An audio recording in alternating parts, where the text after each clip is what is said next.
el apéndice queda en medio. Entonces tengo aquí el psoas, el apéndice y el oblicuo. Todas las maniobras que vamos a hacer es comprimir al apéndice. ¿Sí? Comprimirlo porque si está inflamado voy a exacerbar el dolor. En él no va a haber problema, está sano.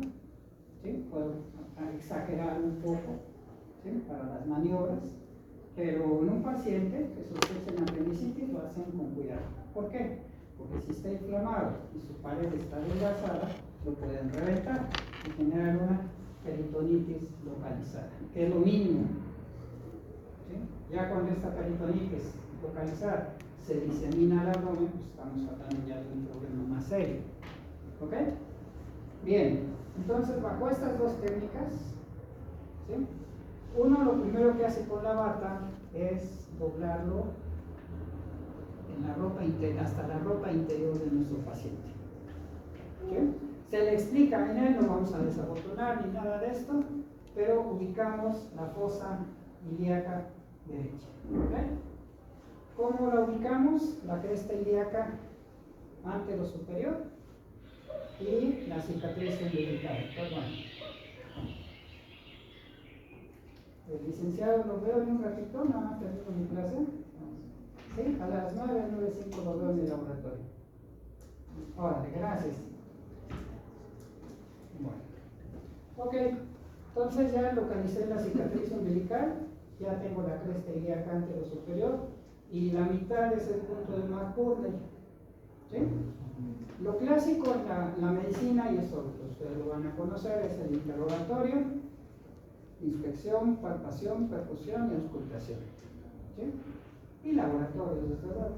Entonces, lo que voy a hacer con el punto de McBurney, primero es la palpación. ¿Ok? Tranquilo, tranquilo. Lo voy a presionar. Si hay dolor, voy a generar el signo del rebote. Entonces, voy a presionar el apéndice y lo suelto bruscamente. Presiono, suelto bruscamente. Y luego voy a hacer la percusión. Deben uno tener las uñas bien cortadas, entonces las tengo un poco crecidas. ¿Sí? La palma de la mano se extiende bien. Ahorita voy a palpar costillas, el espacio intercostal y el músculo, el hueso, perdón. Pues ahorita estoy en los espacios intercostales. Sería más timpánico, estoy en campo pulmonar. Me voy al hueso, a la costilla, es más mate, puedo hacerlo en esternón. Si yo lo hago en el espacio intercostal, es más timpánico. Lógico, abdomen tiene más gas. ¿Notan la diferencia? Bueno, entonces, lo primero en el paciente voy a hacer es presiono con mi mano, respira con la boca abierta, todo tranquilo, ¿ok? Y la maniobra sería esta. Si estuviera inflamado, inmediatamente protestaría. ¿Sí? Lo otro es tomar nuevamente la cresta ilíaca antero superior, la cicatriz umbilical y en el punto de McBurney, que es la mitad. ¿Ok? Entonces, todo esto estoy buscando generar dolor. Ahora voy a usar los músculos para inducir el dolor. Uno de ellos, vas a separar las piernas cuando te diga. ¿Ok? El obturador me va a presionar el área si yo ejerzo resistencia. Abre las piernas. ¿Okay? Como son músculos pequeños, no me logra vencer, porque aquí los muslos son músculos muy potentes. ¿Sí? Pero como es en el área del obturador, no logra vencer la resistencia. Otra, levantamos la pierna, suéltala, no la cargues, suéltala, yo la debo cargar, ahora sí. ¿Ok? Con esta maniobra yo voy a generarle también dolor. Aquí el psoas está si él sostiene la pierna, sosténla, el psoas está generando resistencia en los músculos del abdomen. Pero si yo la cargo, ya está relajado. Entonces ya no voy a descubrir. En la zona de la fosa ilíaca voy a generar una presión y tú sueltas. Cuando ya te han distraído al paciente, sueltan la pierna. ¿Ok? Sin dejarla ahí. Con esto estoy contrayendo el psoas y contrajo también el oblicuo de la zona. Esto me comprime al apéndice. Vean, o sea, inmediatamente por reflejo él lo trata de detener. Si lo ven aquí, inmediatamente se está contrayendo. Si tuviera apendicitis, no da cuenta, le dolería demasiado. Y por último, ponemos recto el pie, la extremidad inferior la ponemos recta y vamos a transmitir dolor desde el talón, ¿sí? A través de los huesos. Entonces, haríamos esto. ¿Sí? No se le usa, no, tranquilo, no le va a pasar nada en su cadera. Pero siente el golpe aquí. ¿Sí? Entonces es del obturador, del psoas y del talón. ¿Ok? Y la palpación, gracias. Muchas gracias. Ok. Y ya para cerrar, esto no viene en el examen desde luego, pero es parte del complemento de la clase. Es que apéndice no come y no camina. Coloquialmente lo decimos así. ¿Por qué? Porque hay náusea, hay vómito, hay estreñimiento, puede haber diarrea y hay dolor al caminar. El paciente al caminar es un dolor que es una deambulación claudicante, ¿sí? Y se va palpando la posterior. Lógico, pues al caminar tiene que usar estos músculos y se apoya para que no le esté generando dolor. Bueno, eso es apéndice y hasta ahí llegó el asunto. ¿Alguna pregunta? Ok, entonces dejémoslo así. Estoy enfatizando que sí y que no para que no se me pierdan, ¿sabe? Una pregunta. Dígame. ¿También puede provocar la ¿Qué, perdón? ¿Provocar colitis? Colitis. No, bueno, solo si el apéndice es retrocecal. Te puedes confundir. No es que el apendicitis te genere colitis, no. Pero sí lo puedes confundir si lo tienes retrocecal. Por eso es importante hacer los estudios de laboratorio y hacer las pruebas. En las pruebas, pues lógico, tu apéndice va a estar aquí. Entonces, todo lo que hicimos ahorita no va a funcionar, ¿sí? Porque no lo estás comprimiendo. Sin embargo, cuando comprimas el colon, tú aquí vas a, por eso es inspección, es palpación, percusión y auscultación. En la auscultación, tú vas a escuchar, puedes escuchar el borborismo o la peristalsis. Si estuviera retrocecal, sí, por contigüidad te va a generar proceso inflamatorio y reducción de la peristalsis, de los borborismos. ¿Sí? Pero bueno, eso ya hay casos en los que, y hay que ser honesto con el paciente, si no se tiene el diagnóstico preciso, decirle que se va a abrir pues para revisar la situación que está pasando ahí. ¿Sí? Ahí sí hay que decirlo como tal. En la mujer, por ejemplo, pues también hay que tener en consideración si es un quiste ovárico o una salpingitis como diagnósticos diferenciales. ¿Sí?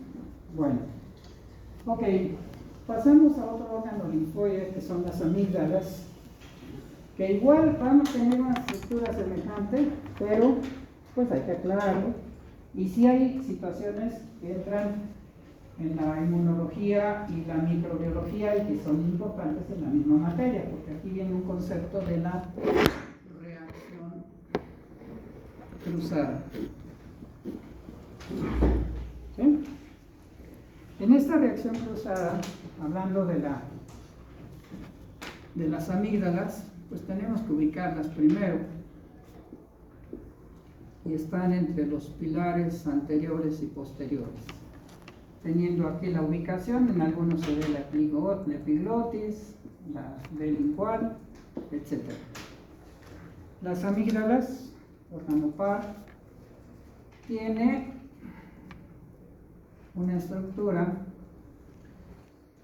en la que forma criptas, y estos órganos están recubiertos por un epitelio muy semejante al que está en las mucosas. ¿Qué es lo importante que debemos considerar desde el punto de vista inmunológico? Que también tiene folículos linfoides, también tiene linfocitos T cooperadores, también tiene macrófagos, plasmocitos, ahorita lo dibujamos esto, pero lo más fuerte como médicos es tomar en cuenta la reacción cruzada. ¿Cómo está esta superficie? Bueno, toda la mucosa como tal está cubierta por un epitelio plano, células aplanadas, que forman varias capas y que con estas capas entonces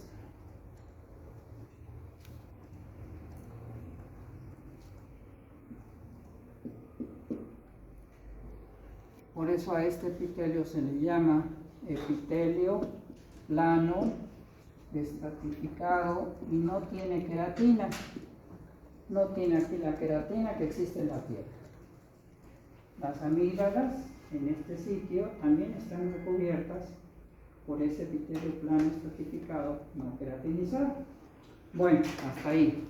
Esto es de histología, pero no podemos hablar y cerrar el conocimiento sin entender estas cosas. ¿Qué sucede con la amígdala como tal? Les decía, tiene unas depresiones, unas invaginaciones. A estas se les conoce como criptas amigdalinas.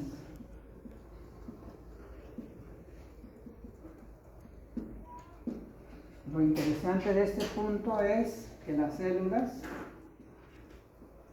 que están aquí van perdiendo sus capas, estratos significa capa, entonces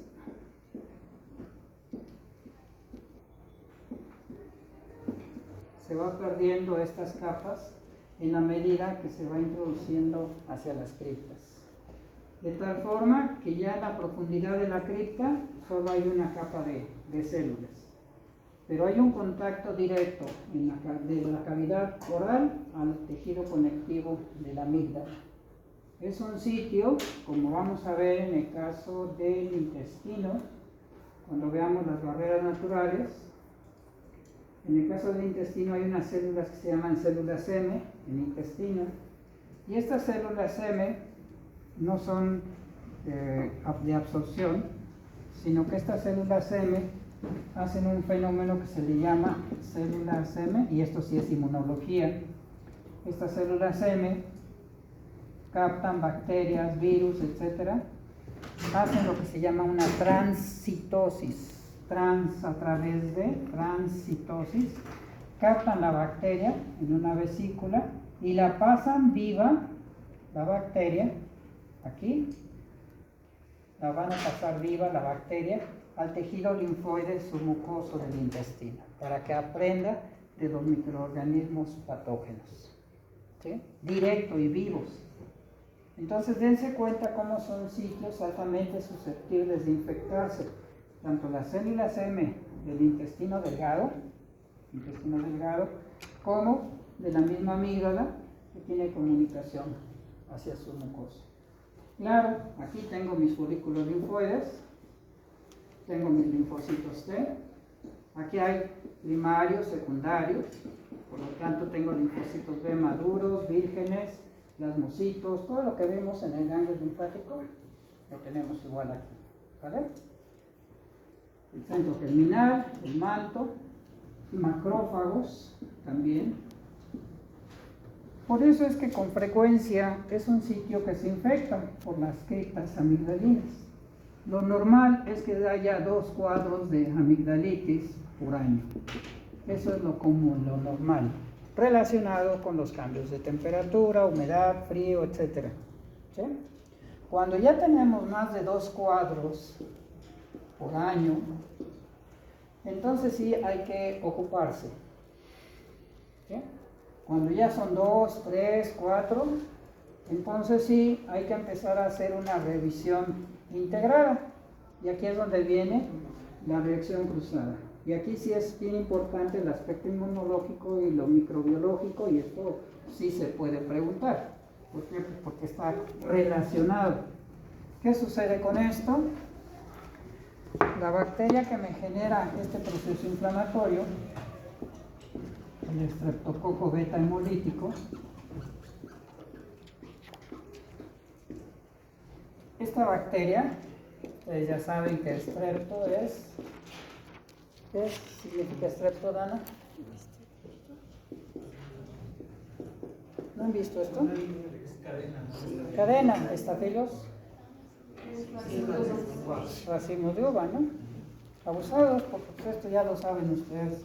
Estos tienen proteínas, que si yo amplifico la proteína, tiene secuencias de aminoácidos que inducen la formación de anticuerpos, un epítopo para cada extremo de estos.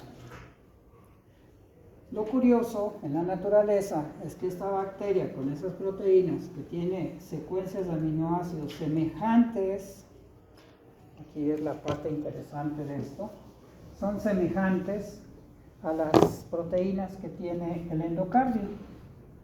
Entonces yo pongo aquí el corazón.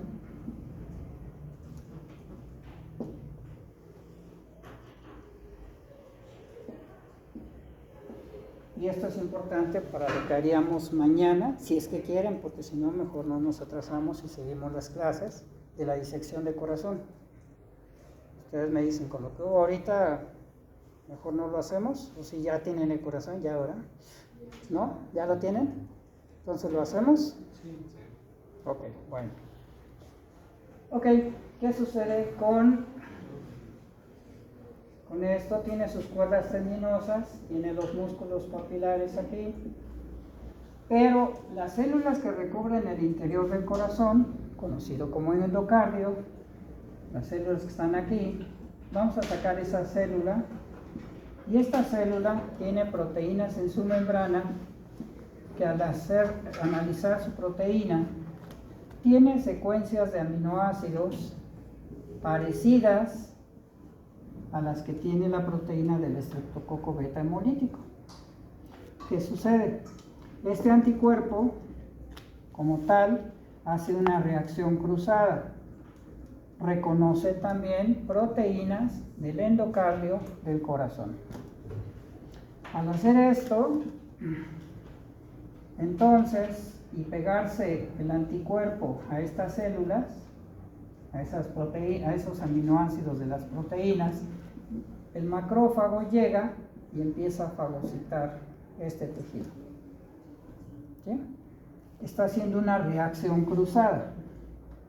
La analogía que les pongo es cuando están esperando a su novia, por ejemplo, Julio, está esperando ¿puedo? Sí. ¿Sí? Cuando estás esperando a tu novia y llegas a donde quedaron de verse y está volteada de espaldas, está viendo hacia otro lado y tú la confundes, cabello largo según el biotipo de tu novia, pero llegas y de momento, ay, perdón, la confundiste, hiciste reacción cruzada. Mientras sea semejante está bien, pero si ella es güera y la otra es morenita, pues ya no es reacción cruzada, eso ya es mala maña, ¿no? ¿Sí? Sí, pero puede suceder. O confundan a alguien por la fisionomía, ¿no? Entonces, pero los anticuerpos hacen eso. La lesión en corazón los órganos que tienen células con proteínas semejantes a esto es corazón, particularmente el endocardio, son articulaciones y es riñón. Cuando se afectan estos órganos es lo que llamamos fiebre reumática. ¿Sí? Fiebre reumática.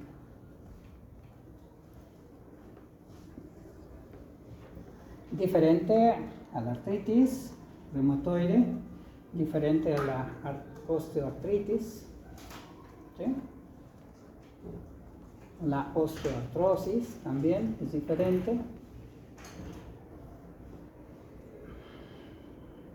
Entonces, hasta donde va lo inmunológico es entender el concepto de reacción cruzada. Eso es obligado, ahí no se me escapan, ¿sí? Es entender o comprender, pues, el concepto de reacción cruzada. Cuando el anticuerpo que se genera contra la bacteria me afecta también, se pega a tejidos y entonces los lesiona. ¿Qué sucede esto ya? Esto no es de la inmunología, pero bueno, lo comentamos. ¿Qué sucede con estos anticuerpos? Al destruir aquí, me va a generar un proceso inflamatorio que va a terminar con una estenosis del anillo valvular. Después, al también pegarse al endotelio de las cuerdas tendinosas, me las va a romper. El que la rompa, ya lo habíamos dicho, del primer ruido cardíaco, al inicio, con la estenosis, es un soplo. Pero si ya hay doble lesión,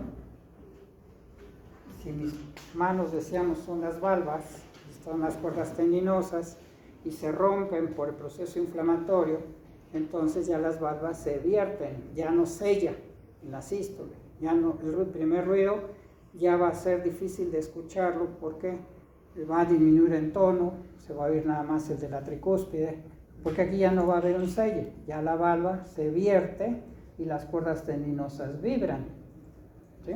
Que es semejante, les digo, el sonido al graznido de las gaviotas. Entonces pasa esto con la valva. Tenemos una doble lesión mitral, estenosis con insuficiencia y aparte con la vibración de las cuerdas tendinosas. Conclusión: si yo tengo un paciente con más de 3 cuadros por año y tiene ya hasta ulceraciones con material necrótico, una halitosis terrible, mal aliento terrible, una halitosis. Normalmente la halitosis ocurre por detritus de alimentos, puede ser en las criptas, puede ser en la nasofaringe, puede ser en la laringofaringe, en la faringe, pero relacionada con la faringe, la laringofaringe, porque tiene muchos pliegues y alimentos, trozos de carne, trozos de almidones, se quedan, pan, tortilla, etc. Y entonces se putrefacta y la persona tiene halitosis. También en mala higiene de dientes, si no usan las cerdas del cepillo o hilo dental, pues igual no van a separar los detritos y pues van a dar el fogonazo, ¿no? Entonces eso es normal en cualquier persona. Es común al levantarnos, pues si no somos prudentes, pues damos el fogonazo mañanero, ¿sí? Eso es normal en todos. De ahí entonces, un cafecito, ¿no?